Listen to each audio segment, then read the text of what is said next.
আজকে বেকারত্বের যারা আছে এটা হঠাৎ করে মুছে দেওয়া সম্ভব নয়। তবে বর্তমান যে পরিস্থিতি তৈরি হয়েছে সেখানে আমাদের মূল লড়াইটা কিন্তু দুর্নীতির বিরুদ্ধে। আজকে যে আন্দোলনই গড়ে উঠুক না কেন, সবার প্রথম যে কলমটা থাকবে সেটা হচ্ছে দুর্নীতির বিরুদ্ধে লড়াইটা আমাদের করতে হবে। আজকে দুর্নীতি দমন হলে প্রকৃত যারা শিক্ষিত এবং যাদের যোগ্যতা আছে তাদের বেকারত্ব জ্বালা অবশ্যই বুঝবে।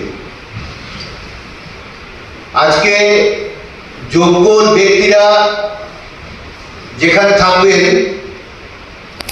সে জায়গার পরিবেশই তৈরি হয় অন্যরকম ভাবে। যোগ্যের সঙ্গে অযোগ্য লোক মিশে যখন সেই পরিবেশ কিন্তু দূষিত পরিবেশ হয়, যে দূষিত পরিবেশের বলি হয়েছে আমার মেয়ে 9 আগস্ট 2024। এত বিভৎসভাবে তাকে মারা হয়েছিল। এখন আমরা খবর পাচ্ছি প্রথম তাকে যে দেখেছিল আমার মেয়ের দেহ দেখে সে অজ্ঞান হয়ে গেছিল। একটা ছেলে, 32-33 বছর বয়স হবে হয়তো, নামটা যে কোনো কারণে আমি বলছি না।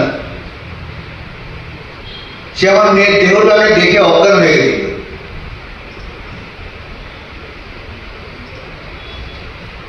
এইরকম নৃশংসভাবে আমার মেয়েকে সেদিন হত্যা করা হয়েছিল, কেননা সে দুর্নীতির প্রতিবাদ করেছিল বলে।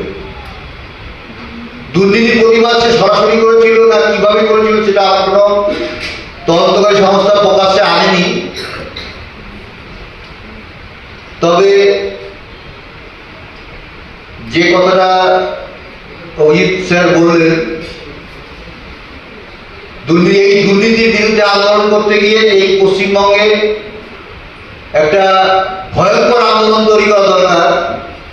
লাগাতার বন্ধ কর্মসূচি, যেটা বললেন 3 দিন 4 দিন 5 দিন, যতক্ষণই সরকার নিজের থেকে পদত্যাগ না করে ততদিন মনে হয় আমাদের এই আন্দোলন চালিয়ে যাওয়া উচিত। দুর্নীতি যে রন্ধে রন্ধে ঢুকে গেছে, আমাদের শিক্ষা দুর্নীতি বলুন, স্বাস্থ্য দুর্নীতি বলুন, সবকিছুই দুর্নীতিতে ছেয়ে গেছে। কারণ আমাদের এখন যে সরকারটা তার পদে রয়েছে, সে সরকার তার পদে থাকার যোগ্যতা কিন্তু হারিয়েছে।